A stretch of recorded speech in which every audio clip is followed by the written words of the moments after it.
Ngayon, Okay. sasabihin ko na yung mga secret word ko kanina. Okay, sige. Oo. Pag madalas natin makinig sa mga kabataan, yung word na skibidi. Ano yun? Salitang wala lang, pandagdag lang pala. No? Skibidi, parang wala lang, parang char. Ganyan, no? Ganon. Pero dinadagdagan nila yun ng salitang skibidi-rees. Pag sinabing skibidi-rees, ang word na rees, from the word charisma, ibig sabihin maganda ka. Skibidi-rees. Uy, nakakita ko ng magandang babae. Skibidi-rees yan. Yan. Yan. No. Wala lang. Maganda lang. Charis from the word charisma, Riz. Yan, yun yung kanilang abbreviation doon. Okay. Pag nagsalita naman sila ng basin, ano ba? Yung leche plan, basin. It means delicious. Masarap.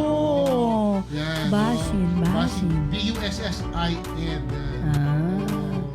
And then pag sinabi namang sending me, ito naman sinasabi, si Tita Mal sending me, hilarious, nakakatawa. So ito yung mga terminology ngayon ng mga generation Alpha, generation Z na pag salita, skibidi si mami, skibidi ano ba yan? Skibidi toilet, ganyan. So it's the terminology of the young people na pag hindi natin sila nauunawaan pero we need to communicate with them. Kaya yung leche plan na hindi nabibigay sa akin ni Tita Malditz, basin, masarap, delicious. Yan.